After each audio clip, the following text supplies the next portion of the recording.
Looks like we're rearing to go. Okay. I don't know. This is probably third or fourth time I've tried filming this already, so let's hope this is the last one. But anyway, thank you for coming back. This is my second video, and hopefully this will have better lighting. I think it already does look a lot better, and better sound quality. I think I hooked up the mic right, but if not, I will still be um, emphasizing points maybe with this. Just depends. But kind of to get the ball rolling, I wanted to talk about something that has been on my mind since I was a kid, or something I've noticed at least. So without further ado, please like and subscribe. Oh, and just in case if any of you might see another video, this is an Easter egg for that, or a little clue. So if this is recognizable to you, kudo points, and if not, um, you better get on it. What the fuck? I mean, look how cute this is. A little quiche. Anyway, so obviously in these last few years, specifically last 10, 15 years, I feel like there has been a bigger push and a movement to be more inclusive and diverse within content and media, which is great. I enjoy it, love it. Um, but I just kind of realized as a Mexican American myself, whenever I've watched content, shows, books, media, whatever, a lot of the stuff that was geared or made for Mexican American people or by Mexican American people always seemed a little cringe to me, and not even just a little. It always just felt embarrassing to watch. So I just basically wanted to talk about why these pieces of media just come off as cringe. You know, like what is it about Mexican American media being just kind of embarrassing to watch? But a few disclaimers first. One, I might mess up a few of my points. I am fresh from a walk, and it's like up to like 90 degrees right now, and I am also just clinically fed up, just with the world. I'm just tired. But along with that, these are my own thoughts. I'm just one of many. There are going to be a lot of opinions about this, and I'm sure some people are going to disagree or maybe want to make a few like changes to some of the points I make, and that's fine. You know, I'm not speaking for anyone else but myself. Just kind of sharing some things that I've noticed and my own feelings about the subject. That was my cat. Along with that, I'm mostly going to focus on Mexican American content and people, but I might bring in a few other examples that kind of don't. She's decided she wants to play on a cat tower right now. But anyway, I might bring in, other Hispanic or Latino influences or shows. Bitch, can we just. Thank you. Anyway, but I'm mostly going to focus on Mexican Americanness. Whatever.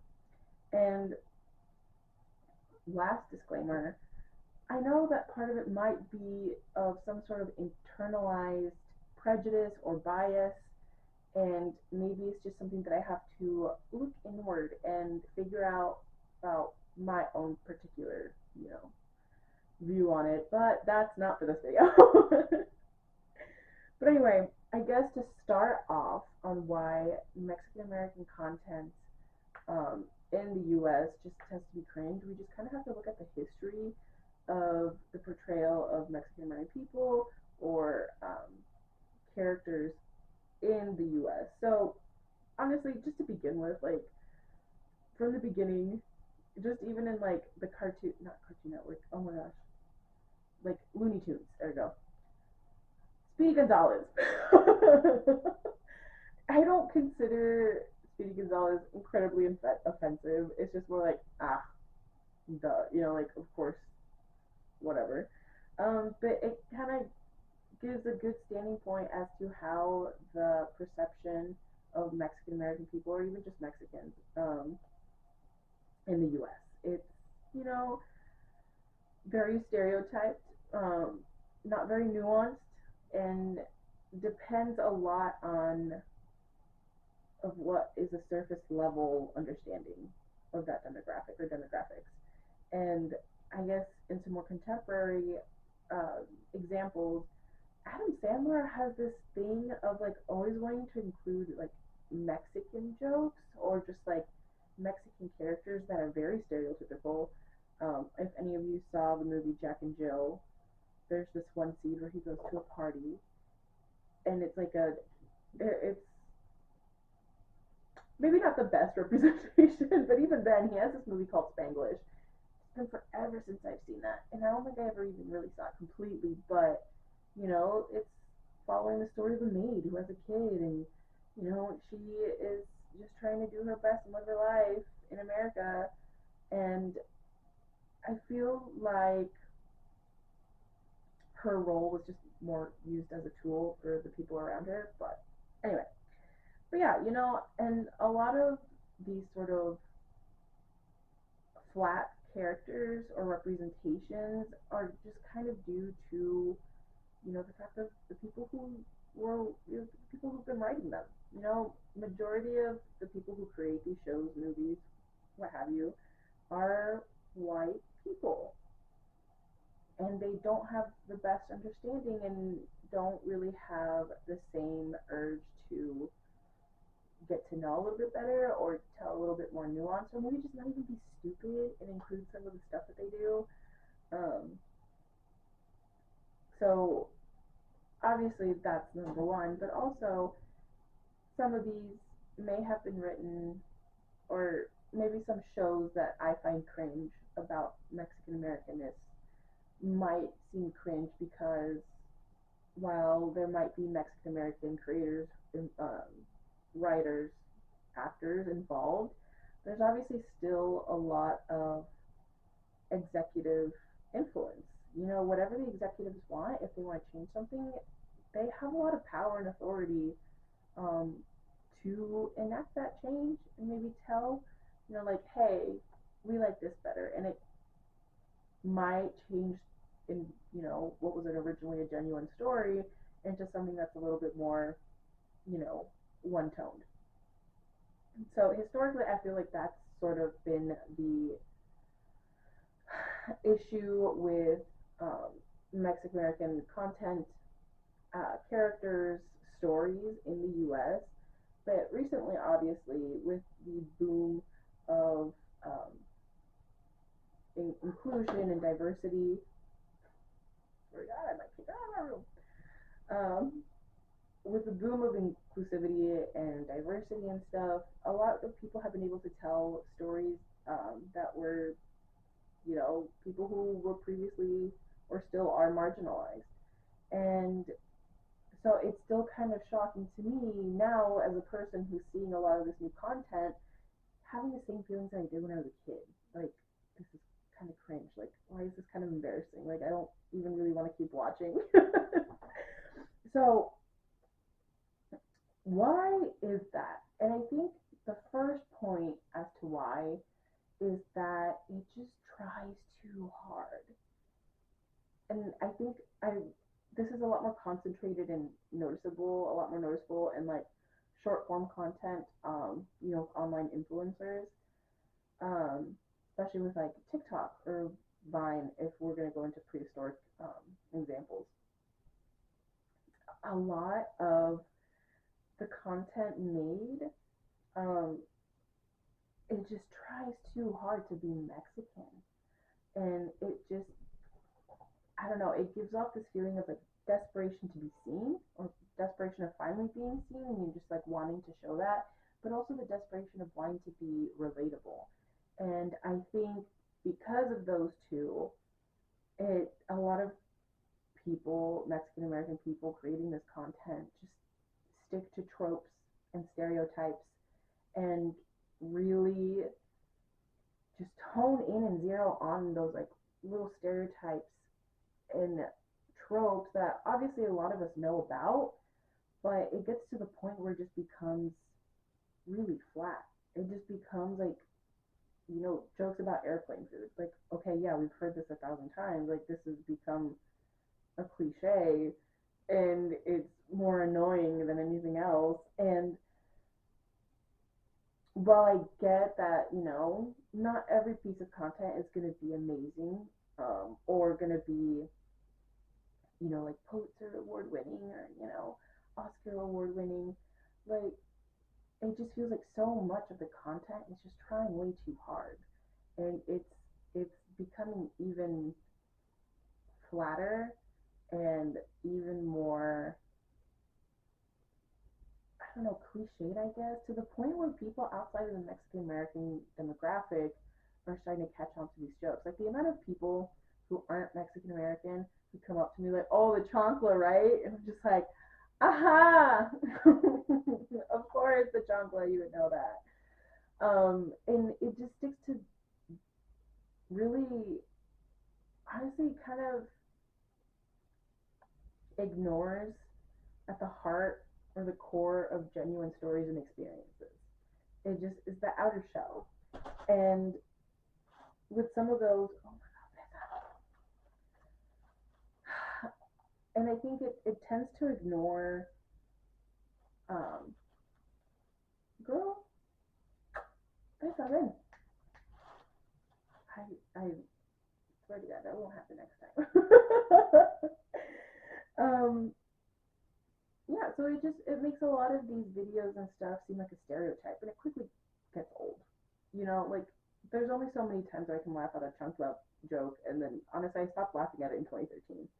But anyway, um, and then on top of just like like symbols or motifs, I guess, like the chancla or like, oh my god, pan dulce or piñatas, sombreros, we also see a lot of sort of stereotypical struggles or um, just really, I don't want to say like beating a dead horse, but there's just a lot of sort of like characters or caricatures that have been very common, like, oh my god, the spicy Latina or like the really suave man who like romances you off your feet.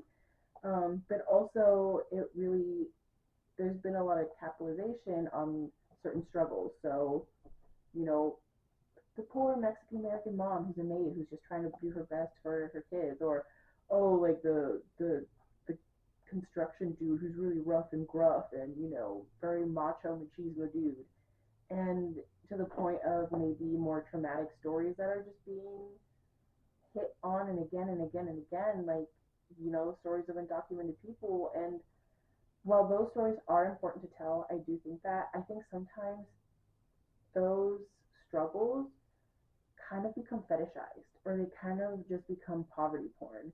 And on top of just being, plain stereotypes that really just take out all the complexity of what it means to be Mexican American, it just becomes traumatic sometimes to watch. And then, I don't know about you guys, but whenever I watch a show or a movie or read a book, I usually, it's a form of escape, for some people, for a lot of people, and you just want to be entertained by a good book. But how can you be entertained if maybe this sort of traumatic situation is also happening to you or people that obviously they become stereotypes because it's not uncommon, you know um, and at the end of it, it just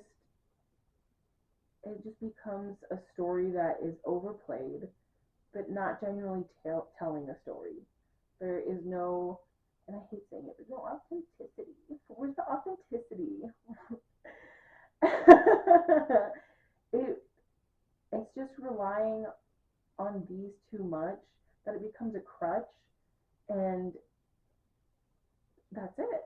There's nothing else that really, there's no meat on the bones to these pieces of content, I think. But Why are we just focusing on tropes and stereotypes and common uh, traumatic stories that make good, you know, poverty porn? What's it called? Just using traumatic stories. I used a phrase earlier. I can't remember. But anyway, in case you guys hear something, it's my notes. Old school. But why do we depend on these stereotypes, tropes, cliches, whatever? And I think it has to do with the fact that Mexican American people have insecurities with their identities, with our identity. There is sort of this desperation to prove your Mexicanness. And part of that is just, excuse me, you were sleeping like 5 minutes ago. Before I turned on this camera, you were asleep. Anyway. there's this sort of desperation to prove your Mexicanness. As Mexican Americans, there's that famous quote from the movie Selena, not white enough for the American, or not American enough for the Americans, and not Mexican enough for the Mexicans. You kind of really have to prove yourself with double effort on both sides. You can't ever really be enough, and you're stuck in between this gray area. So, obviously, it's kind of hard when trying to prove your Americanness, despite having been living here for however many years, or being born and raised here, or just really connecting with American culture. Um, White Americans, which tend to have a lot of the authority and power in the systems in the U.S., it's hard to be accepted by them, especially if you're not white passing. So if you're not, accepted, especially with the way that you look, you're just not seen as American. It sucks to say. So you're not American. And then we'll talk on the other side. Growing up, there were a lot of times where a lot of my family members, the older family members, would complain a lot about American people being lazy or being just very complacent and having poor work ethic. And you kind of internalize that and say, like, oh, okay, well, I shouldn't be like them. And they, excuse me, don't accept me anyway. So the only option is to be Mexican. But there's also a lot of people who have a lot of, maybe not prejudice, but think lowly of Mexican American people.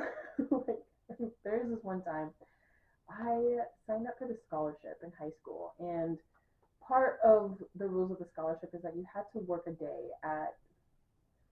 So it was a scholarship meant for Hispanic kids, and part of the scholarship is that you have to work a day as a part of the wait staff or the staff at the Mexican restaurant in our town. And however much money you get from that days of work from people coming in, this anonymous donor would match it. So it was kind of weird. So it's not really a scholarship; it's more like a work study type thing. But a lot of the staff there were people from Mexico. They moved up, whether because they were family with the owners or because they were friends or they just happened to find a job there. And it's one of the few places in the town that I grew up in where you would mostly have an all Mexican or Hispanic staff. And he asked us where we were from, me and the other person that also had to do that scholarship requirement. And I told him, like, oh, well, I'm Mexican American. And he's like, oh, we call those, like marranos, sangre sucia, or like, I think, pocho, and or some, stuff like that. And he just kept going on and on. And I was just like, bro, you're like in your 30s. Like, I don't know why you're getting so salty at me, who's like barely even 17, I think, at that point. So there's a lot of maybe resentment and I don't know, some sort of just not a very favorable light of Mexican Americans with some Mexican people. And I understand why that could be. Um, but obviously it kind of puts in that sort of, situation from the other side, not white enough to be white, but also not American enough to be American, but also not Mexican enough to be Mexican. It's like you're like me, but not as good. So, it kind of puts in this sort of dissonance in identity. And especially in America being such a binary, like, there's a lot of binaries within America. It's a very binary culture.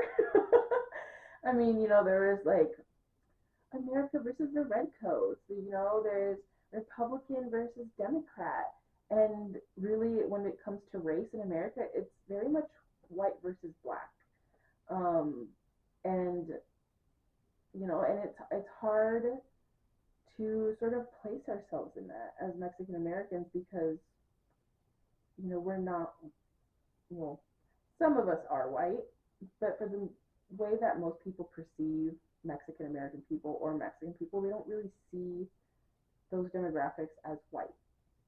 So we're not white or not seen as white by a lot of people, but we're also not black or not seen as black by some people. But when the reality is, I think people don't realize how diverse Mexican people and Mexican American people can be because to get down to the nitty gritty, Mexican is an ethnicity. It's not a race.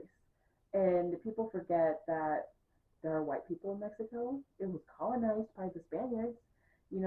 There are indigenous people in Mexico, and people just don't see. I don't understand why it's so hard for people to realize. Like, I brought this up like a year ago to a coworker, and she's like, "There's indigenous people in Mexico," and I was like, "Yeah, you dumbass."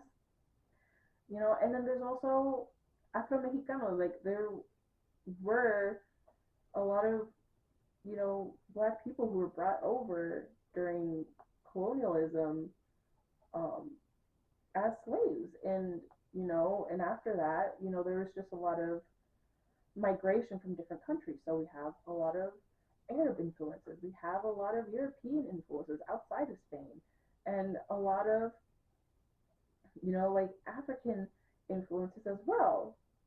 So I think people forget how big the Mexican racial makeup actually is, really big. And so we are Mexican, uh, people of Mexican background, either born and raised in the U.S. or raised in the U.S., and we don't fit into these binaries. But then even past that, when we look at the discourse coming from Mexican American people and people from Mexico about, racial and cultural discourse, there's a lot of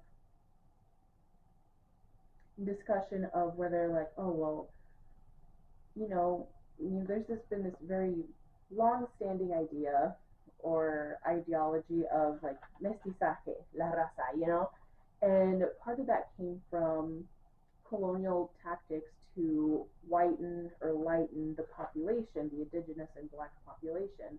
They thought that they could create a better people by having forced procreation with European people and the darker skinned people in Latin America, not just Mexico.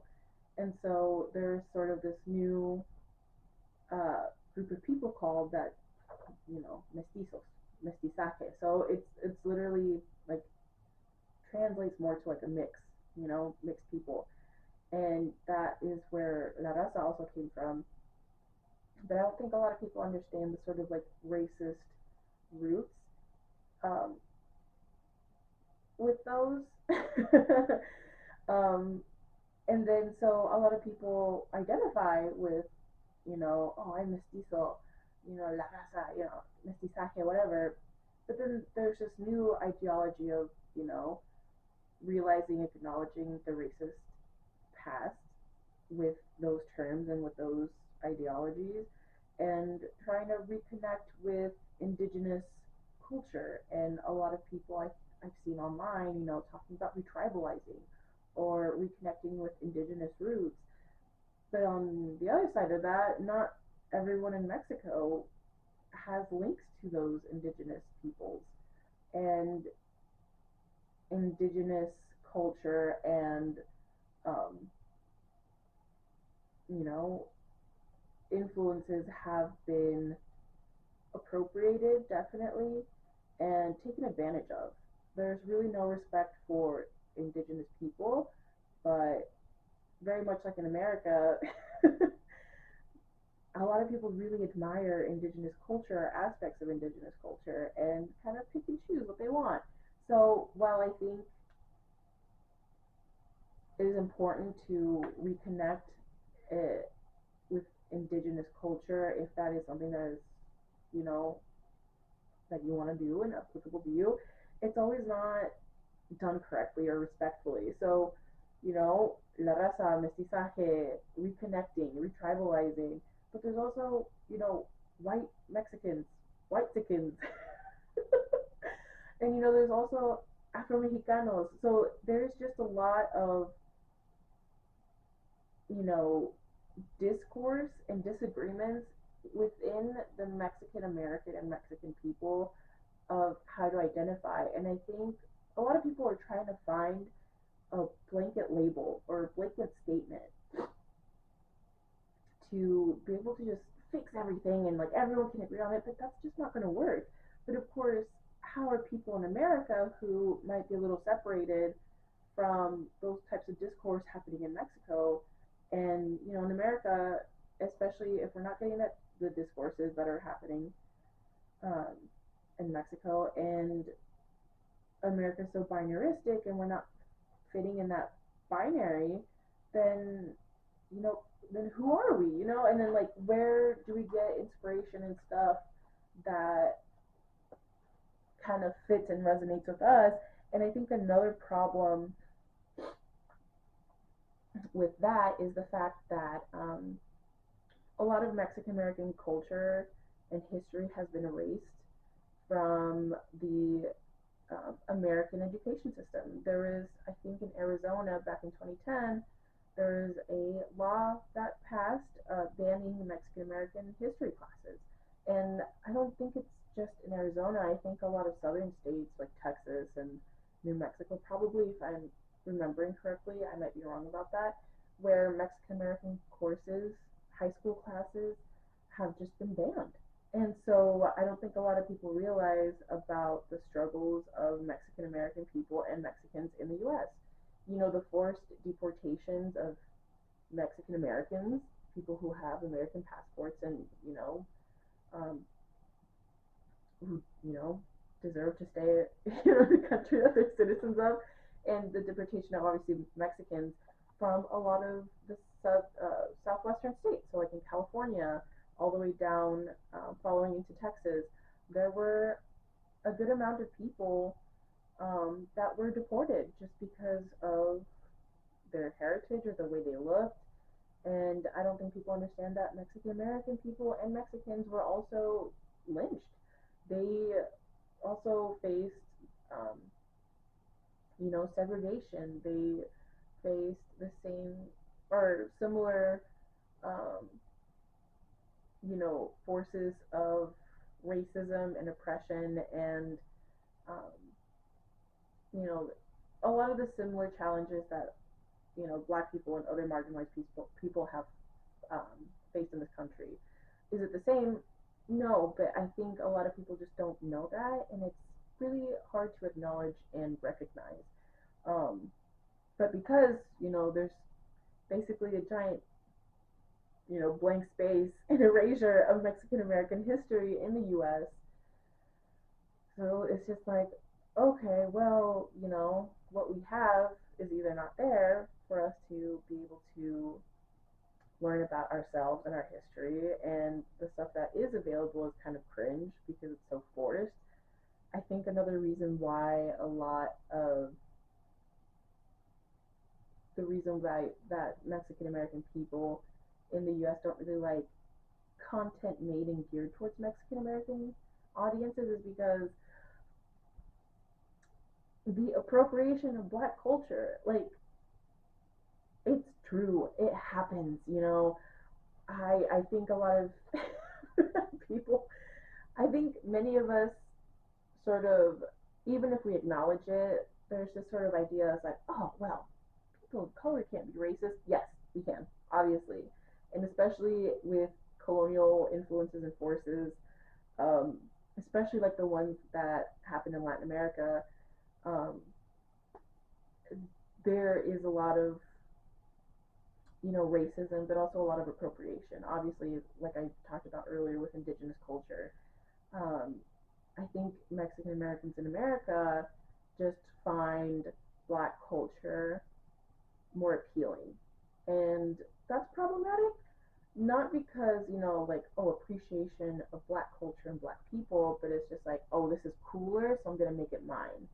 And I have worked in a high school before, and the school was predominantly Mexican or Hispanic um, students. The majority of the students were Hispanic, Latino, whatever. Um, and the amount,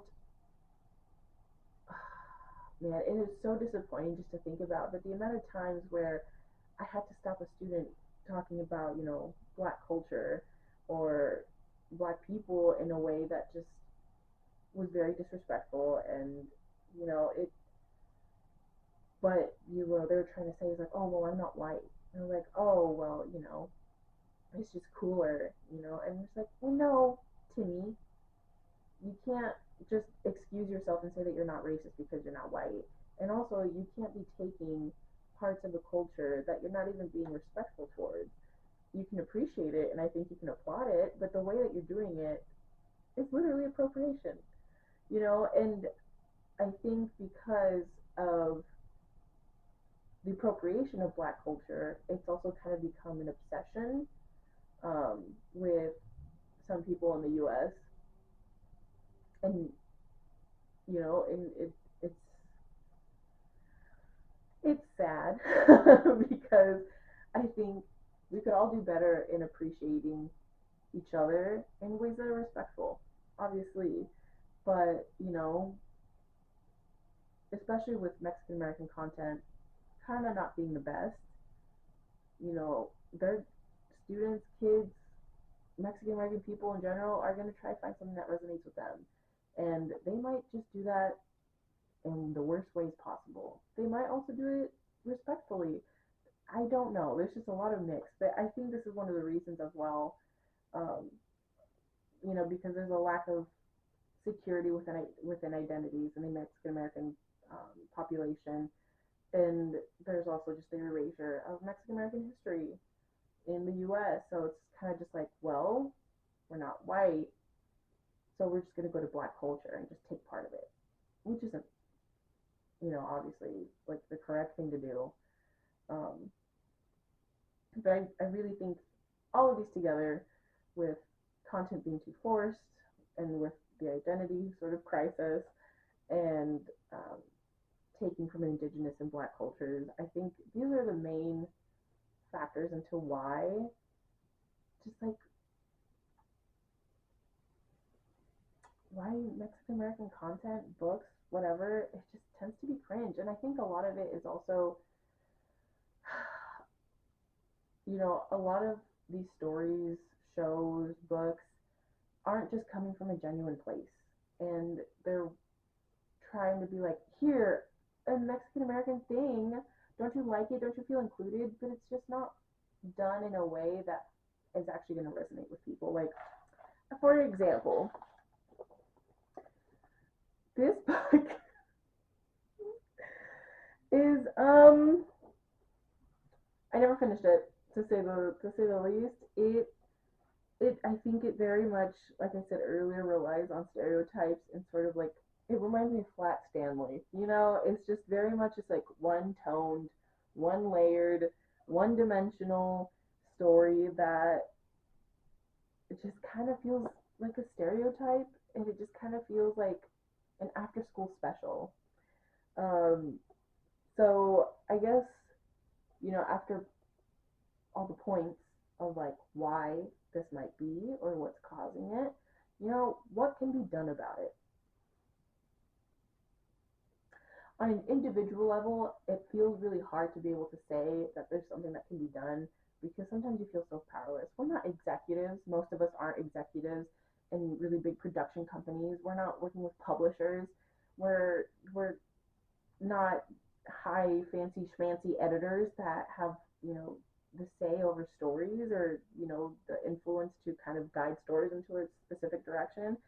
But I think what we can do is one, if you're a person who is creative and wants to make things, just honestly tell stories that have heart and can resonate with people and tell the story's truth and not just like wearing a costume.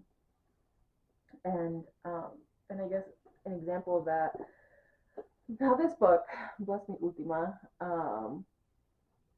very much shows its age.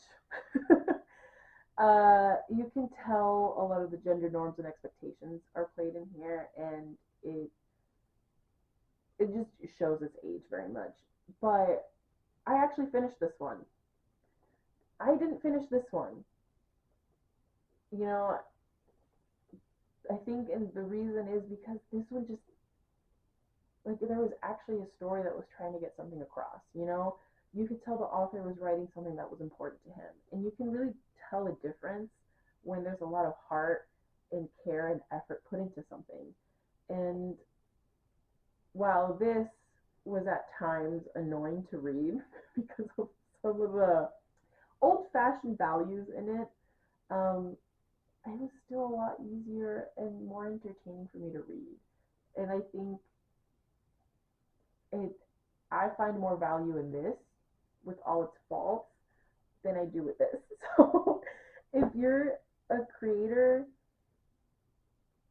you know, just kind of do that. Write stories that mean something to you and it'll mean something to someone else. Like this is also one of the canon pieces of Mexican American literature. Um, and it's because, you know, Sandra Cisneros like actually has something to say and isn't trying to prove anything or trying too hard to prove anything. And I think it honestly shows. Um, but if you're not a writer or an actor or an executive or producer, I think the other thing that we can do as, consumers or audience members is just supporting stories like these or TV shows. Like honestly, I for this video, I didn't even really include any quotes or anything from them, but I saw some shows like Primo from Freebie. I saw Hintified. I think that's on Netflix, and there was another one, One Day at a Time. Those shows were okay-ish. Hintified honestly didn't annoy me too much. I If I had to stick with any of those three, I would probably watch Hintified a lot more. But like the other two just kind of felt very sitcom-y and just like I said, one note. Very kind of like flat portrayals, It didn't really even have a story for me. But one show that I would say, I mean, Los Spookies from HBO, bro, like that is a show just it just wants to be silly. It's a comedy and it's about this group of dorks who love the occult and paranormal and just anything goth and spooky. And there's charm, there's heart into it and it's not trying to prove, you know, it's Hispanicness, it's Mexicanness, and it's just a stupid little show, a very aesthetically like goth and dark um, stories, and it's fun to get to know the characters. So I think as consumers, find a show that really resonates with you, that you really find a lot of value in, even if it's just to laugh at, and just support it. And I think obviously within um, an individual basis, it can be like hard to see like how that might affect, changes or cause things to improve, but that's what we can do. And on a group basis, well, even more can get done if I'm being honest. The more, people you have putting their power and time, the more attention and um, obstacles you can move together. So I don't know. Those are my ideas. So probably not the most cohesive and streamlined argument I've tried making, but I did graduate 4 years ago. Yeah, I graduated 2019. So it's been a while since I've done sort of like an academic um, sort of analysis. And so maybe I might think of this more as sort of like a stream of consciousness type of video. But, just kind of wanted to explore and talk about why some Mexican American content is just kind of bad. It's not good. But, there's hope, So as long as we focus on, telling stories from the heart, and instead of trying to prove something or try to put on this character, I feel like we'll get there eventually. But anyway, let me know what you guys think. This is definitely the best version of this video that I've made, so I think I might just upload it, even with all the Fessa shenanigans in the background. But let me know what you think. Thank you for watching. Mwah, mwah, mwah, mwah. Besitos. Bye.